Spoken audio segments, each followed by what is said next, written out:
आज की latest technology में एलिवेटर्स के अंदर कई टाइप के सेफ्टी मैकेनिज्म लगे रहते हैं। यदि एलिवेटर की रोप टूट गई या फिर एलिवेटर कहीं बीच में फंस गया तो घबराने की बिल्कुल भी जरूरत नहीं है। एलिवेटर की वर्किंग को इस एनिमेशन की हेल्प से समझने की कोशिश करते हैं।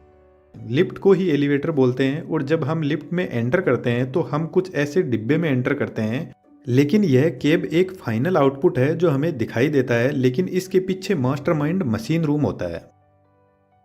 मशीन रूम बिल्डिंग का जो सबसे टॉप फ्लोर होता है वहां पर सेट रहता है और इस रूम में लिफ्ट का कंट्रोल सिस्टम लगा रहता है।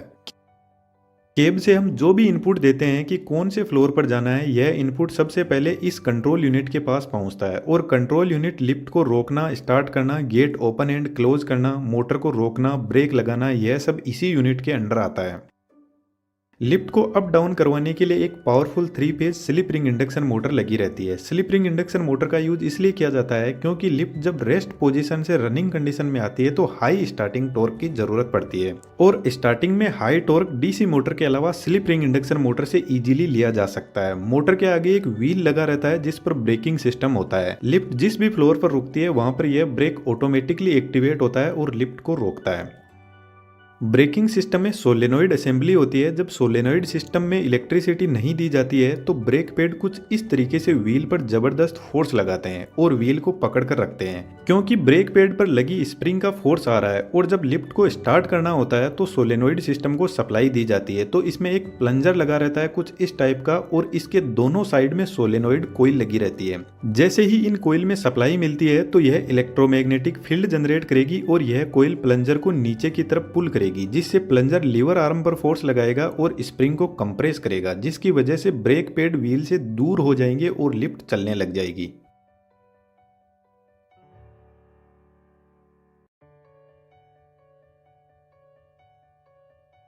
इस ब्रेकिंग मैकेनिज्म के आगे वोम गियर का सेटअप लगा रहता है। वोम गियर हाई टॉर्क जनरेट करने के लिए काम में लिया जाता है। यहाँ पर जो नीचे की तरफ गियर लगा है जो मोटर की शाफ्ट से डायरेक्ट कनेक्टेड है उसको वोम बोलते हैं और इसके ऊपर राउंड गियर लगा रहता है। इस गियर की कुछ खास बात है। एक तो यह वोम और राउंड गियर दोनों का रोटेशनल एक्सिस एक दूसरे के परपेंडिकुलर है। दूसरी सबसे इंपॉर्टेंट बात, सिर्फ वोम गियर ही राउंड गियर को रोटेट करवा सकता है, लेकिन राउंड गियर वापस वोम को रोटेट नहीं करवा सकता। इसका फायदा यह होता है कि यदि मोटर और ब्रेक फेल भी हो गए तो ऐसा नहीं है कि लिफ्ट फ्रीली हाई स्पीड में नीचे की तरफ जाएगी।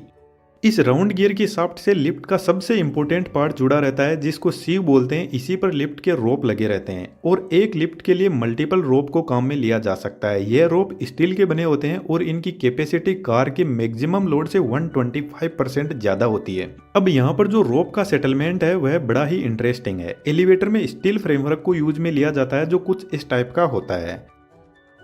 इस स्ट्रक्चर में यहाँ पर जितनी भी रोप है उनको परमानेंटली सेट कर दिया जाता है। उसके बाद में यहाँ से रोप जाती है काउंटर वेट के पास में। काउंटर वेट के ऊपर एक पुली लगी रहती है जो फ्रीली रोटेट करती है। इसको किसी भी मोटर से डायरेक्ट पावर नहीं मिलती है। अब इस काउंटर वेट का क्या फंक्शन है इसको थोड़ा सा आगे समझते हैं। काउंटर वेट से आगे रोप जाती है वापस ऊपर की तरफ सीव के पास में और इस पुली को आपको पता है मोटर से पावर मिलती है और यहाँ से रोप वापस नीचे की तरफ केब के पास में जाती है और केब के ऊपर भी दो पुली लगी रहती है जो फ्रीली रोटेट करती है और केब से होते हुए रोप को वापस ऊपर की तरफ जो लिफ्ट का स्ट्रक्चर है उससे टाइट कर दिया जाता है।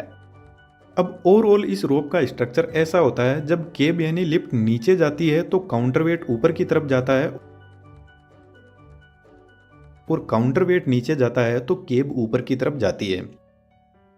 दोस्तों, एनिमेशन से चीज़ें सीखना बहुत आसान होता है, इसलिए आज के टाइम में यह स्किल जबरदस्त तहलका मचा रही है। आप भी इस 3D एनिमेशन के कंप्लीट कोर्स को सीख सकते हो और इसको आपको ज़्यादा टाइम नहीं देना है, बस कंटिन्यू डेली रेगुलर बेसिस पर प्रैक्टिस करनी है और कुछ टाइम के बाद में आप भी इसके मास्टर हो जाओगे और आप अपने खुद का अच्छा इनकम का सोर्स जनरेट कर पाओगे। वेबसाइट का लिंक डिस्क्रिप्शन में दिया हुआ है। कोर्स से रिलेटेड हमारी तरफ से आपको any time anywhere full support रहेगा। तो स्वागत है आपका हमारी 3D कम्युनिटी में। Now back to the point. Counterweight basically system को बैलेंस करने के लिए होता है ताकि मोटर ओवरलोड कंडीशन में काम ना करे, लेकिन असल में यह एकदम बैलेंस कंडीशन में नहीं हो पाता है। मानकर चलते हैं इस कार का वजन 500 केजी है और 500 केजी का हम साइड में काउंटर वेट लगा देते हैं तो सिस्टम बैलेंस हो जाएगा, लेकिन जैसे ही लिफ्ट में 2 आदमी बैठेंगे तो यह फिर से अनबैलेंस हो जाएगा। तो हमारे पास में एक तरीका तो है इसके अंदर वेट रखा जाए बैलेंस करने के लिए, लेकिन चलती लिफ्ट में यह कर पाना पॉसिबल नहीं है। इसलिए मानकर चलते हैं केब का वेट 500 केजी है और इसकी लोडिंग कैपेसिटी 1000 केजी है, तो काउंटर वेट साइड में रखा जाएगा। कार का weight plus half of total capacity होता है, यानी साइड में काउंटर वेट 1000 केजी रखा जाएगा। अब यदि लिफ्ट खाली है तो काउंटर वेट 500 केजी ज्यादा है और लिफ्ट फुल होगी तो 500 केजी कम हो जाएगा। इसका मतलब है लिफ्ट हमेशा अनबैलेंस ही रहती है। फिर भी काउंटर वेट को लगाया जाता है क्योंकि लिफ्ट ना ही तो हमेशा खाली रहती है और ना ही हमेशा फुल रहती है, तो मैक्सिमम टाइम लिफ्ट बैलेंस रह सके और मोटर को अननेसेसरी लोडिंग से बचाया जा सके, इसलिए काउंटर वेट लगाया जाता है। अब केब फ्रीली अप डाउन नहीं करती है। कार के साइड में गाइड रेल लगी रहती है टी शेप की और कार के ऊपर 3 व्हील लगे रहते हैं जो इस गाइड रेल पर कुछ इस तरीके से चलते हैं और यह व्हील कार के दोनों साइड में होते हैं। सेम ऐसे व्हील काउंटर वेट के लिए भी लगे रहते हैं गाइड करने के लिए। अब एक वर्स्ट कंडीशन लेकर चलते हैं जिसमें यदि सारे रोप टूट जाए तो क्या होगा। जनरली ऐसा होता नहीं है, बट हमें इसकी सेफ्टी भी चेक करनी है। जो मशीन रूम होता है उसमें एक अलग व्हील लगा रहता है। यह व्हील सेफ्टी के लिए होता है जिसको गवर्निंग सिस्टम बोलते हैं। यह व्हील लिफ्ट की मोटर ब्रेकिंग सिस्टम इन सब से एकदम अलग होता है। इसको ना कोई इलेक्ट्रिसिटी की जरूरत होती है। यह लिफ्ट का एकदम सेपरेट सिक्योरिटी का सिस्टम होता है। इस व्हील के ऊपर भी एक रोप लगी रहती है जो कार से जुड़ी होती है और नीचे एक टेंशनाइज व्हील से होते हुए वापस इस गवर्निंग व्हील के पास में पहुंचती है।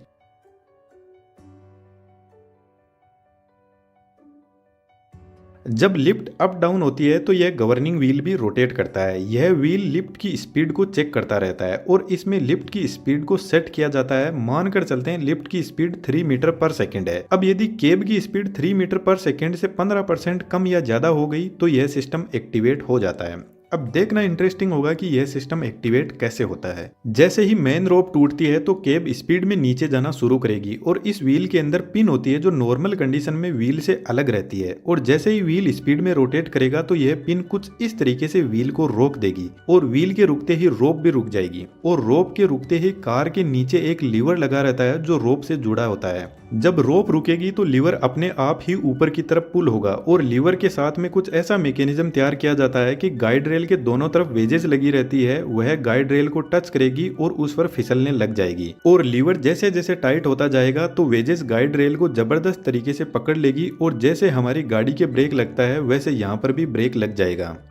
अब मेन रोप के टूटते ही लिफ्ट बहुत नीचे नहीं जाएगी, सिर्फ कुछ ही फीट नीचे की तरफ जाएगी और ब्रेक लग जाएंगे और लिफ्ट में बैठे हुए लोगों को हल्का सा एक झटका महसूस होगा। मानकर चलते हैं इससे भी खराब कंडीशन, यदि यह ब्रेक भी फेल हो गए तो क्या होगा। जब केब नीचे ग्राउंड से टकराने वाली होती है तो वहां पर हाइड्रोलिक बफर लगे रहते हैं जो एक स्प्रिंग की तरह काम करते हैं, और केब जब नीचे इन स्प्रिंग पर गिरती है तो केब में बैठे हुए लोगों को ऐसा लगता है जैसे खिलाड़ी ने बॉल को कैच किया है। अब यहाँ पर झटका तो लगता है लेकिन ऐसा भी नहीं है कि आपका बहुत कुछ नुकसान हो जाएगा। बट दोस्तों बहुत ज्यादा क्रिटिकल कंडीशन में ही एलिवेटर फेल हो सकती है, जैसे कोई भूकंप आ गया, क्योंकि इसके कंट्रोल सिस्टम में मोटर की speed, brake system, lift speed और करंट, वोल्टेज, फ्रीक्वेंसी हर चीज की मॉनिटरिंग की जाती है, तो लिफ्ट के फेल होने के चांस ना के बराबर होते हैं। अब दोस्तों ऐसा 3D एनिमेशन आप भी सीख सकते हो। डिस्क्रिप्शन में वेबसाइट का लिंक दिया हुआ है, यदि आप इंटरेस्टेड हो तो ज्यादा सोचने से कंफ्यूजन होगा, इससे बेटर है उस काम को शुरू कर दिया जाए। अब अपनी जो कंटेंट लाइब्रेरी है उसको हमने बहुत बेहतरीन बनाने की कोशिश की है और फ्यूचर में उसको और अच्छा करने की हम कोशिश कर रहे हैं। तो इस बेहतरीन फ्री कंटेंट लाइब्रेरी को एक्सेस करने के लिए आपका चैनल को सब्सक्राइब करना तो बनता ही है।